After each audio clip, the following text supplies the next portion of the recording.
ಅರುಣಾಚಲ ನಮ್ದು ಎಂದ ಡ್ರ್ಯಾಗನ್ ರಾಷ್ಟ್ರ ಚೀನಾದ ಸಲಾಮಿ ಸ್ಲೈಸ್ಲಿಂಗ್ ಕುತಂತ್ರಕ್ಕೆ ಭಾರತದ ಬಿಗ್ ಕೌಂಟರ್. ಚೀನಾದ ಡಬಲ್ ಗೇಮ್, ಒಂದ್ ಕಡೆ ಸ್ನೇಹ, ಇನ್ನೊಂದ್ ಕಡೆ ಧೋಕಾ. ನಮಸ್ಕಾರ ವೀಕ್ಷಕರೇ, ಜಗತ್ತಲ್ಲಿ ಯಾರನ್ನಾದ್ರೂ ನಂಬಬೇಕು, ಆದ್ರೆ ಬೀಜಿಂಗ್ ನಲ್ಲಿ ಕುಳಿತಿರುವ ಡ್ರ್ಯಾಗನ್ ಚೀನಾವನ್ನ ಮಾತ್ರ ಯಾವತ್ತೂ ನಂಬಬಾರದು. ಒಂದ್ ಕಡೆ ಚೀನಾ ನಮ್ಮ ದೇಶದೊಂದಿಗೆ ನಾವು ಭಾರತದ ಜೊತೆಗೆ ಮುಕ್ತವಾಗಿ ವ್ಯಾಪಾರ ಮಾಡ್ತೇವೆ, ಭಾರತ ನಮಗೆ ನಂಬಿಕೆಸ್ಥ ದೇಶ ಅಂತ ಸ್ನೇಹದ ನಾಟಕವಾಡ್ತಾ ಇದ್ರೆ, ಇತ್ತ ಬೆನ್ನಿಗೆ ಚೂರಿ ಹಾಕದಂತೆ ಆದರೆ ಬೆನ್ನ ಹಿಂದೆ ತನ್ನ ಕುತಂತ್ರದ ಬುದ್ಧಿಯನ್ನ ತೋರಿಸ್ತಾ ಇದೆ. ಇದೀಗ ಚೀನಾ ಮತ್ತೆ ನಮ್ಮ ಹೆಮ್ಮೆಯ ರಾಜ್ಯ ಅರುಣಾಚಲ ಪ್ರದೇಶದ ವಿಚಾರವಾಗಿ ಖ್ಯಾತಿ ತೆಗೆತಾಗಿದೆ. ಅರುಣಾಚಲ ಪ್ರದೇಶ ಭಾರತದ ಅವಿಭಾಜ್ಯ ಅಂಗವೇ ಅಲ್ಲ, ಅದು ಚೀನಾಗ್ ಸೇರಿದ್ದು ಅಂತ ಹಠಮಾರಿತನ ತೋರಿಸ್ತಾ ಇದೆ. ಅಷ್ಟೇ ಅಲ್ಲ, ಅರುಣಾಚಲ ಪ್ರದೇಶದ ಊರುಗಳಿಗೆ, ನದಿಗಳಿಗೆ, ಪರ್ವತಗಳಿಗೆ ಚೀನಾ ಈಗ ತನ್ನದೇ ಆದ ಹೊಸ ಹೆಸರುಗಳನ್ನು ಇಡೋದಕ್ಕೆ ಶುರು ಮಾಡಿದೆ. ಅಸಲಿಗೆ ಚೀನಾ ಯಾಕೆ ಪದೇ ಪದೇ ಹೀಗೆ ಮಾಡ್ತಾ ಇದೆ? ಕಾಗದದ ಮೇಲೆ ಹೆಸರುಗಳನ್ನು ಬದಲಾಯಿಸುವ ಈ ಪ್ರಕ್ರಿಯೆಯ ಹಿಂದೆ ಅಡಗಿರುವ ಆ ಕುತಂತ್ರ ಅಪಾಯಕಾರಿ ಸಲಾಮಿ ಸ್ಲೈಸಿಂಗ್ ತಂತ್ರ ಎಂಥದ್ದು? ಪಾಕ್ ಆಕ್ರಮಿತ ಕಾಶ್ಮೀರ ಮತ್ತು ಲಡಾಖ್ ಗಡಿಗೆ ತೀರಾ ಹತ್ತಿರದಲ್ಲಿ ಚೀನಾ ಏಕಾಏಕಿ ಸ್ಲೈಸಿಂಗ್ ಎನ್ನುವಂತಹ ಹೊಸ ಜಿಲ್ಲೆಯನ್ನ ಯಾಕೆ ಸೃಷ್ಟಿ ಮಾಡ್ತಾ ಇದೆ? 1914ರ ಮೇಕ್ ಮೋಹನ್ ರೇಖೆಯನ್ನ ಚೀನಾ ಒಪ್ಪದಿರಲು ಕಾರಣವೇನು? ಅರುಣಾಚಲ ಪ್ರದೇಶದ ಮೇಲೆ ಚೀನಾ ಕಣ್ಣು ಹಾಕೋದಕ್ಕೆ ಅಲ್ಲಿರುವ ಆ ಬೃಹತ್ ಜಲಸಂಪನ್ಮೂಲ ಮತ್ತು ತವಾಂಗ್ನ ಮಿಲಿಟರಿ ರಹಸ್ಯವೇನು? ಬನ್ನಿ ಇವತ್ತಿನ ಈ ಡೀಟೇಲ್ಡ್ ಡಾಕ್ಯುಮೆಂಟರಿ ವಿಡಿಯೋದಲ್ಲಿ ಭಾರತ ಚೀನಾ ಗಡಿ ವಿವಾದ ಮತ್ತು ಡ್ರ್ಯಾಗನ್ನ ಕುತಂತ್ರದ ಪ್ರತಿಯೊಂದು ಎಳೆಯನ್ನ ಬಿಚ್ಚಿಡೋಣ. ಈ ಮಾಹಿತಿಯನ್ನ ಪ್ರತಿಯೊಬ್ಬ ಭಾರತೀಯನು ತಿಳಿದುಕೊಳ್ಳೇಬೇಕು, ಹೀಗಾಗಿ ವಿಡಿಯೋವನ್ನ ಎಲ್ಲೂ ಕೂಡ ಸ್ಕಿಪ್ ಮಾಡದೆ ಕೊನೆವರೆಗೂ ನೋಡಿ. ವೀಕ್ಷಕರೇ, ನಿಮಗೇನು ಅನ್ಸುತ್ತೆ? ಒಂದು ಕಡೆ ಭಾರತದ ಜೊತೆ ವ್ಯಾಪಾರ ಮಾಡ್ತೇವೆ ಅಂತಾನೆ ಬೆನ್ನ ಹಿಂದೆ ಅರುಣಾಚಲ ಪ್ರದೇಶದ ಊರುಗಳ ಹೆಸರನ್ನ ಬದಲಾಯಿಸ್ತಾ ಇರುವ ಚೀನಾದ ಈ ಡಬಲ್ ಗೇಮ್ ಬಗ್ಗೆ ನಿಮಗೇನು ಅನ್ಸುತ್ತೆ? ಮೋಸದ ರಾಷ್ಟ್ರ ಅಂತ ಅನ್ಸತ್ತಾ? ಕಾಗದದ ಮೇಲೆ ಕಾಲ್ಪನಿಕ ಹೆಸರುಗಳನ್ನ ಇಟ್ಕೊಂಡ್ರೆ ಅರುಣಾಚಲ ಪ್ರದೇಶ ಚೀನಾದ್ದಾಗ್ಬಿಡತ್ತಾ? ಗಡಿಯಲ್ಲಿ ಚೀನಾ ಮಾಡ್ತಾ ಇರುವ ಈ ಸಲಾಮಿ ಸ್ಲೈಸಿಂಗ್ ತಂತ್ರಕ್ಕೆ ಭಾರತೀಯ ಸೇನೆ ತಕ್ಕ ಶಾಸ್ತಿ ಮಾಡತ್ತೆ ಅಂತ ನೀವು ಭಾವಿಸ್ತೀರಾ? ಜೊತೆಗೆ ನಮ್ಮ ಗಡಿಯನ್ನ ಕಾಯ್ತಾ ಇರುವ ವೀರ ಯೋಧರಿಗೆ ಸಲಾಂ, ಜೈ ಹಿಂದ್ ಅಂತ ಕಮೆಂಟ್ ಮಾಡಿ. ಭಾರತ ಚೀನಾ ಗಡಿಯ ವಿವಾದ ಮತ್ತು ಡ್ರ್ಯಾಗನ್ ರಾಷ್ಟ್ರ ಚೀನಾದ ಕುತಂತ್ರಿ ಬುದ್ಧಿಯ, ಮೋಸದ ಬುದ್ಧಿಯ ಸ್ಫೋಟಕ ರಿಪೋರ್ಟ್ ಪ್ರತಿಯೊಬ್ಬ ಭಾರತೀಯನಿಗೂ ತಲುಪುವಂತೆ ಹೆಮ್ಮೆಯಿಂದ ಈ ವಿಡಿಯೋವನ್ನು ನಿಮ್ಮ ವಾಟ್ಸ್ಆಪ್ ಮತ್ತು ಫೇಸ್ಬುಕ್ ಗ್ರೂಪ್ಗಳಿಗೆ ಮರೆಯದೆ ಶೇರ್ ಮಾಡಿ.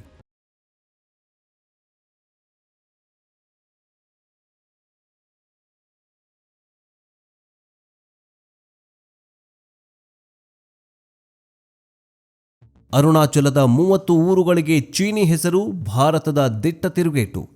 ವೀಕ್ಷಕರೇ, ಮೊದಲು ಚೀನಾ ಮಾಡಿರುವ ಈ ಹೊಸ ಕಿತಾಪತಿಯನ್ನ ಅರ್ಥ ಮಾಡಿಕೊಳ್ಬೇಕು. ಇತ್ತೀಚೆಗೆ ಚೀನಾದ ನಾಗರಿಕ ವ್ಯವಹಾರಗಳ ಸಚಿವಾಲಯ ಒಂದು ಪಟ್ಟಿಯನ್ನು ಬಿಡುಗಡೆ ಮಾಡಿದೆ. ಅದರಲ್ಲಿ ಅರುಣಾಚಲ ಪ್ರದೇಶದ ಸುಮಾರು 30ಕ್ಕೂ ಹೆಚ್ಚು ಪ್ರದೇಶಗಳಿಗೆ ಚೀನಿ ಭಾಷೆಯಲ್ಲಿ ಹೊಸ ಹೆಸರುಗಳನ್ನು ಇಡಲಾಗಿದೆ. ಚೀನಾದ ವಿದೇಶಾಂಗ ಇಲಾಖೆಯ ವಕ್ತಾರ ಗುಹೋ ಜಿಯಾಕೂನ್ ಎನ್ನುವಾತ ಮಾಧ್ಯಮಗಳ ಮುಂದೆ ಬಂದು, ಅರುಣಾಚಲ ಪ್ರದೇಶ ಅನ್ನೋದು ಚೀನಾದ ಸಾರ್ವಭೌಮ ಪ್ರದೇಶ, ಅದನ್ನು ನಾವು ಜಾಗಾನ್ ಅಥವಾ ದಕ್ಷಿಣ ಟಿಬೇಟ್ ಅಂತ ಕರಿತೇವೆ.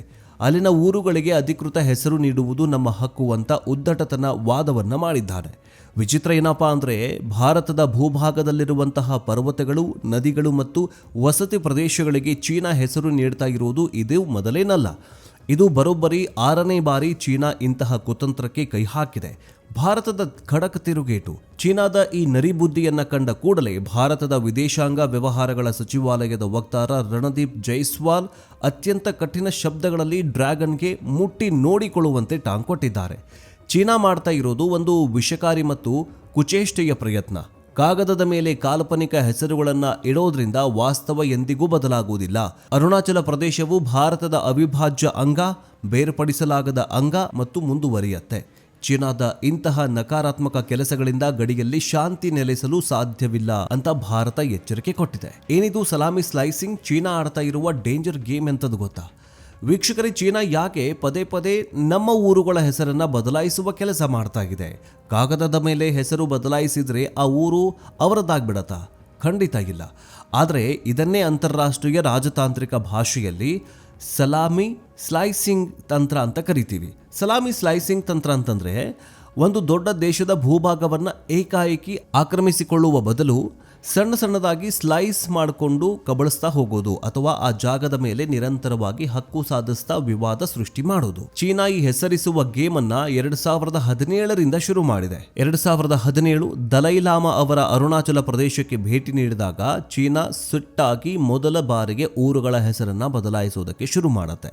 2021 ಮತ್ತು 23 ಭಾರತವು ತನ್ನ ಗಡಿಯಲ್ಲಿ ಸೇನಾ ಮೂಲಭೂತ ಸೌಕರ್ಯಗಳನ್ನು ಹೆಚ್ಚು ಮಾಡಿದಾಗ ಭಾರತನ ಕೆಣಕೋದಕ್ಕೆ ಮತ್ತೆ ಹೆಸರನ್ನು ಬದಲಾಯಿಸುತ್ತೆ. 2024 G20 ಶೃಂಗಸಭೆಯ ಕೆಲವು ಪ್ರಮುಖ ಸಭೆಗಳನ್ನು ಭಾರತ ಅರುಣಾಚಲ ಪ್ರದೇಶದಲ್ಲಿ ಬಹಳ ಯಶಸ್ವಿಯಾಗಿ ಹಮ್ಮಿಕೊಳ್ತು. ಇದು ಚೀನಾದ ಕಣ್ಣು ಕುಕ್ಕುವಂತೆ ಮಾಡಿತು. ಅಂದರೆ ಭಾರತವು ಅರುಣಾಚಲ ಪ್ರದೇಶದಲ್ಲಿ ಯಾವುದೇ ಒಂದು ಸಣ್ಣ ಪ್ರಗತಿ ಸಾಧಿಸಿದ್ರೂ ಅದನ್ನು ಸಹಿಸಲಾಗದ ಚೀನಾ ಎಂತಹ ಗಿಮಿಕ್ ಮಾಡ್ತಾ ಇದೆ. ಅಂತಾರಾಷ್ಟ್ರೀಯ ಮಟ್ಟದಲ್ಲಿ ನೋಡಿ ಆ ಜಾಗದ ಮೇಲೆ ನಮ್ಮ ಹಕ್ಕಿದೆ ಅಂತ ಸುಳ್ಳು ದಾಖಲೆಗಳನ್ನು ಸೃಷ್ಟಿ ಮಾಡೋದೇ ಚೀನಾದ ಹಳೆಯ ಬುದ್ಧಿ. ಇದೇ ಬುದ್ಧಿಯನ್ನು ಚೀನಾ ಜಗತ್ತಿನ ಇತರರ ಕಡೆಯೂ ಕೂಡ ತೋರಿಸ್ತಾ ಇದೆ. ದಕ್ಷಿಣ ಚೀನಾ ಸಮುದ್ರದಲ್ಲಿನ ದ್ವೀಪಗಳಿಗೂ ಹೊಸ ಹೆಸರನ್ನು ಇಡ್ತಾ ಇದೆ. ಜಪಾನ್ನ ದ್ವೀಪಗಳಿಗೂ ತನ್ನದೇ ಆದ ಹೆಸರುಗಳನ್ನು ಇಡ್ತಾ ಇದೆ. ಈಗ ನಮ್ಮ ಜಮ್ಮು ಕಾಶ್ಮೀರದ ಭಾಗವಾಗಿರುವ ಅಕ್ಸಾಯಿ ಚೀನಾವನ್ನು ಆಕ್ರಮಿಸಿಕೊಂಡು ಅದಕ್ಕೂ ಕೂಡ ಒಂದು ಹೊಸ ಹೆಸರಿಟ್ಟಿದೆ. ಇದೇ ತಂತ್ರವನ್ನು ಈಗ ಅರುಣಾಚಲ ಪ್ರದೇಶದಲ್ಲೂ ಪ್ರಯೋಗ ಮಾಡ್ತಾ ಇದೆ. ವೀಕ್ಷಕರ, ಈ ಬಾರಿಯ ವಿವಾದ ಬರೀ ಅರುಣಾಚಲ ಪ್ರದೇಶಕ್ಕೆ ಮಾತ್ರ ಸೀಮಿತವಾಗಿಲ್ಲ. ಚೀನಾದ ಗೇಮ್ ಪ್ಲಾನ್ ಇದಕ್ಕಿಂತ ಭಾರಿ ದೊಡ್ಡದಾಗಿದೆ. ಚೀನಾ ಇತ್ತೀಚೆಗಷ್ಟೇ ತನ್ನ ಕ್ಸಿಜಿಯಾಂಗ್ನ ಪ್ರಾಂತ್ಯದಲ್ಲಿ ಸೆಲ್ಲಿಂಗ್ ಎಂಬಂತಹ ಒಂದು ಹೊಸ ಕೌಂಟಿನೋ ಅಥವಾ ಜಿಲ್ಲೆಯನ್ನು ಸೃಷ್ಟಿ ಮಾಡಿದೆ. ಈ ಜಿಲ್ಲೆ ಎಲ್ಲಿದೆ ಗೊತ್ತಾ? ನಮ್ಮ ಭಾರತದ ಲಡಾಖ್ ಗಡಿಗೆ ಅತಿ ಹತ್ತಿರವಿರುವ ಪಾಕ್ ಆಕ್ರಮಿತ ಕಾಶ್ಮೀರ ಮತ್ತು ಅಫ್ಘಾನಿಸ್ತಾನದ ಗಡಿಗೆ ತೀರಾ ಸಮೀಪದಲ್ಲಿದೆ. ಚೀನಾ ಯಾಕೆ ಏಕಾಏಕಿ ಈ ನಿರ್ಜನ ಪ್ರದೇಶದಲ್ಲಿ ಹೊಸ ಜಿಲ್ಲೆಯನ್ನು ಮಾಡ್ತಾಗಿದೆ? ಇದರ ಅಸಲಿ ಉದ್ದೇಶ ಪಾಕಿಸ್ತಾನ ಮತ್ತು ಅಫ್ಘಾನಿಸ್ತಾನದ ಮೂಲಕ ಸಾಗುವ China Pakistan economic corridor project ಮೇಲೆ ಸಂಪೂರ್ಣವಾಗಿ ಹಿಡಿತವನ್ನು ಸಾಧಿಸುವುದಕ್ಕೆ. ಈ ಮೂಲಕ ಭಾರತದ ಮೇಲೆ ನಿರಂತರ ಸೇನಾ ಒತ್ತಡವನ್ನು ಹೇರಲು ಚೀನಾ ಈ ಹೊಸ ಜಿಲ್ಲೆಯನ್ನು ಸೃಷ್ಟಿ ಮಾಡಿದೆ ಅನ್ನೋದು ರಕ್ಷಣಾ ತಜ್ಞರ ವಿಶ್ಲೇಷಣೆ. ಕಳೆದ 1 ವರ್ಷದಲ್ಲಿ ಇದು ಚೀನಾ ಸೃಷ್ಟಿಸಿರುವ 3ನೇ ಹೊಸ ಜಿಲ್ಲೆಯಾಗಿದೆ. ಅಷ್ಟಕ್ಕೂ ಸುಮಾರು 90,000 ಚದರ ಕಿಲೋಮೀಟರ್ ವಿಸ್ತೀರ್ಣ ಇರುವಂತಹ ಅರುಣಾಚಲ ಪ್ರದೇಶದ ಮೇಲೆ ಚೀನಾ ತನ್ನ ಹಕ್ಕನ್ನು ಯಾಕೆ ಪ್ರತಿಪಾದಿಸ್ಕೊಂಡು ಬರ್ತಾ ಇದೆ? ಇದರ ಇತಿಹಾಸ ಶುರುವಾಗುವುದು 1914ರಲ್ಲಿ. 1914ರ ಶಿಮ್ಲಾ ಸಮಾವೇಶದ ಸಮಯದಲ್ಲಿ ಬ್ರಿಟಿಷ್ ಭಾರತ ಮತ್ತು ಟಿಬೆಟ್ನ ನಡುವೆ ಒಂದು ಒಪ್ಪಂದವಾಗಿತ್ತು. ಆಗ ಎಳೆದ ಗಡಿ ರೇಖೆಯನ್ನೇ ಮೇಕ್ ಮೋಹನ್ ರೇಖೆ ಅಂತ ಕರೆಯಲಾಗುತ್ತೆ. ಇದು ಪೂರ್ವ ಭೂತಾನ್ನಿಂದ ಚೀನಾ ಮಯನ್ಮಾರ್ ಗಡಿಯವರೆಗೂ ವ್ಯಾಪಿಸಿದೆ. ಆದರೆ ಚೀನಾ ಈ ರೇಖೆಯನ್ನು ಒಪ್ಪೋದಿಲ್ಲ. ಚೀನಾದ ವಾದ ಏನಾಗಿತ್ತು? ಆಗ ಟಿಬೆಟ್ ಸ್ವತಂತ್ರ ರಾಷ್ಟ್ರವಾಗಿರಲಿಲ್ಲ, ಅದಕ್ಕೆ ಒಪ್ಪಂದ ಮಾಡುವ ಅಧಿಕಾರವೂ ಇರಲಿಲ್ಲ. ಹಾಗಾಗಿ ಮೇಕ್ ಮೋಹನ್ ರೇಖೆ ಕಾನೂನುಬದ್ಧವಾಗಿಲ್ಲ ಅಂತ ವಾದ ಮಾಡುತ್ತೆ. 1949ರಲ್ಲಿ ಪೀಪಲ್ಸ್ ರಿಪಬ್ಲಿಕ್ ಆಫ್ ಚೀನಾ ರಚನೆಯಾದ ಬಳಿಕವೂ ಇದೇ ಹಠಮಾರಿತನ ಮುಂದುವರಿಯುತ್ತೆ. ತವಾಂಗ್ ಮತ್ತು ಟಿಬೆಟ್ನ ರಾಜಧಾನಿ ಲಾಸಾದಲ್ಲಿರುವಂತಹ ಬೌದ್ಧ ಮಂದಿರಗಳ ನಡುವಿನ ಐತಿಹಾಸಿಕ ಸಂಬಂಧಗಳನ್ನು ಮುಂದಿಟ್ಟುಕೊಂಡು ಅರುಣಾಚಲ ಪ್ರದೇಶ ಟಿಬೆಟ್ನ ಭಾಗ, ಟಿಬೆಟ್ ನಮ್ಮದು, ಹಾಗಾಗಿ ಅರುಣಾಚಲವೂ ನಮ್ಮದೇ ಎನ್ನುವ ವಿಚಿತ್ರ ಲಾಜಿಕನ್ನು ಚೀನಾ ಜಗತ್ತಿನ ಮುಂದೆ ಇಡೋದಕ್ಕೆ ಶುರು ಮಾಡುತ್ತೆ. ಭಾರತಕ್ಕೆ ಅರುಣಾಚಲ ಪ್ರದೇಶ ಯಾಕೆ ಇಷ್ಟೊಂದು ಮುಖ್ಯ?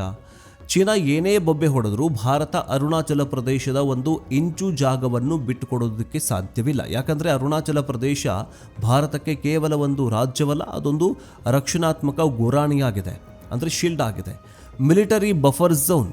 ಅರುಣಾಚಲ ಪ್ರದೇಶವು ಭಾರತ ಮತ್ತು ಚೀನಾ ನಡುವಿನ ಅತ್ಯಂತ ನಿರ್ಣಾಯಕ ಬಫರ್ ಆಗಿದೆ. ಇದು ಇಡೀ ಈಶಾನ್ಯ ಭಾರತಕ್ಕೆ ಮಿಲಿಟರಿ ರಕ್ಷಣೆಯನ್ನು ಒದಗಿಸುತ್ತೆ. ತವಾಂಗ್ ಪ್ರಸ್ಥಭೂಮಿಯ ಮೇಲೆ ಭಾರತದ ಕಂಟ್ರೋಲ್ ಇರೋದ್ರಿಂದಲೇ ಚೀನಾ ಸುಲಭವಾಗಿ ಈಶಾನ್ಯ ಭಾರತದೊಳಗೆ ನುಗ್ಗೋದಕ್ಕೆ ಸಾಧ್ಯವಾಗೋದಿಲ್ಲ. ಚೀನಾದ ದೃಷ್ಟಿಕೋನದಲ್ಲೇ ನೋಡೋದಾದ್ರೆ ಅರುಣಾಚಲ ಪ್ರದೇಶದಲ್ಲಿ ಬೃಹತ್ ಜಲಸಂಪನ್ಮೂಲಗಳಿದ್ದಾವೆ.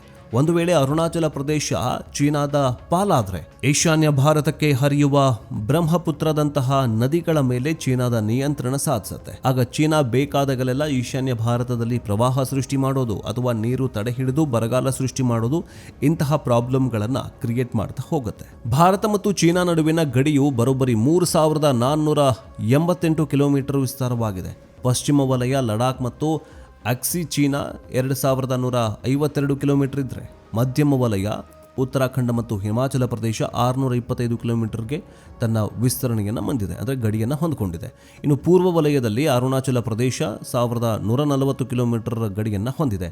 ಈ ಎಲ್ಲ ವಲಯಗಳಲ್ಲೂ ಚೀನಾ ಪದೇ ಪದೇ ತನ್ನ ಕಾಲು ಕೆರೆದುಕೊಂಡು ಜಗಳಕ್ಕೆ ಬರ್ತಾನೆ ಇದೆ.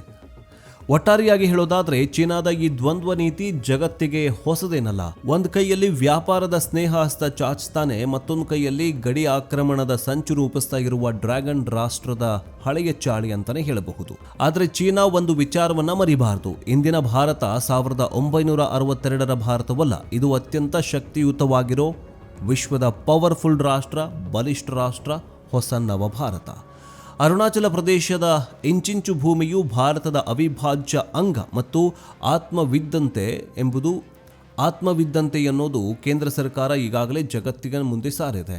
ಕೇವಲ ಕಾಗದದ ಮೇಲೆ ಹೆಸರುಗಳನ್ನು ಬದಲಾಯಿಸುವುದರಿಂದ ಅಥವಾ ಗಡಿಭಾಗದಲ್ಲಿ ಸೆಲ್ಲಿಂಗ್ನಂತಹ ಹೊಸ ಜಿಲ್ಲೆಗಳನ್ನು ಸೃಷ್ಟಿ ಮಾಡೋದ್ರಿಂದ ಚರಿತ್ರೆಯನ್ನಾಗಲಿ ಅಥವಾ ಭೌಗೋಳಿಕ ಸತ್ಯವನ್ನಾಗಲಿ ಅಳಿಸಿ ಹಾಕೋದಕ್ಕೆ ಎಂದಿಗೂ ಸಾಧ್ಯವಿಲ್ಲ. ಚೀನಾದ ಈ ಸಲಾಮಿ ಸ್ಲೈಸಿಂಗ್ ತಂತ್ರಕ್ಕೆ ಭಾರತವು ಸೇನಾ ಬಲ ಮತ್ತು ರಾಜತಾಂತ್ರಿಕತೆಯ ಮೂಲಕ ದಿಟ್ಟ ಉತ್ತರವನ್ನೇ ಕೊಡ್ತಾಗಿದೆ.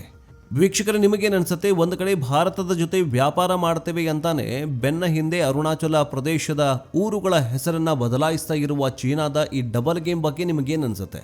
ಮೋಸದ ರಾಷ್ಟ್ರ ಅಂತ ಅನ್ಸತ್ತಾ? ಕಾಗದದ ಮೇಲೆ ಕಾಲ್ಪನಿಕ ಹೆಸರುಗಳನ್ನು ಇಟ್ಕೊಂಡ್ರೆ ಅರುಣಾಚಲ ಪ್ರದೇಶ ಚೀನಾದ್ದಾಗ್ಬಿಡತ್ತಾ? ಗಡಿಯಲ್ಲಿ ಚೀನಾ ಮಾಡ್ತಾ ಇರುವ ಈ ಸಲಾಮಿ ಸ್ಲೈಸಿಂಗ್ ತಂತ್ರಕ್ಕೆ ಭಾರತೀಯ ಸೇನೆ ತಕ್ಕ ಶಾಸ್ತಿ ಮಾಡತ್ತೆ ಅಂತ ನೀವು ಭಾವಿಸ್ತೀರಾ? ಜೊತೆಗೆ ನಮ್ಮ ಗಡಿಯನ್ನ ಕಾಯ್ತಾ ಇರುವ ವೀರ ಯೋಧರಿಗೆ ಸಲಾಂ, ಜೈ ಹಿಂದ್ ಅಂತ ಕಮೆಂಟ್ ಮಾಡಿ. ಭಾರತ ಚೀನಾ ಗಡಿಯ ವಿವಾದ ಮತ್ತು ಡ್ರ್ಯಾಗನ್ ರಾಷ್ಟ್ರ ಚೀನಾದ ಕುತಂತ್ರಿ ಬುದ್ಧಿಯ, ಮೋಸದ ಬುದ್ಧಿಯ ಸ್ಫೋಟಕ ರಿಪೋರ್ಟ್ ಪ್ರತಿಯೊಬ್ಬ ಭಾರತೀಯನಿಗೂ ತಲುಪುವಂತೆ ಹೆಮ್ಮೆಯಿಂದ ಈ ವಿಡಿಯೋವನ್ನು ನಿಮ್ಮ ವಾಟ್ಸ್ಆ್ಯಪ್ ಮತ್ತು ಫೇಸ್ಬುಕ್ ಗ್ರೂಪ್ಗಳಿಗೆ ಮರೆಯದೆ ಶೇರ್ ಮಾಡಿ. ನೆಕ್ಸ್ಟ್ ಅಪ್ಡೇಟ್ನೊಂದಿಗೆ ಬೇಗ ವಾಪಸ್ ಬರ್ತೀವಿ. ಜೈ ಹಿಂದ್, ಜೈ ಕರ್ನಾಟಕ, ವಂದೇ ಮಾತರಂ.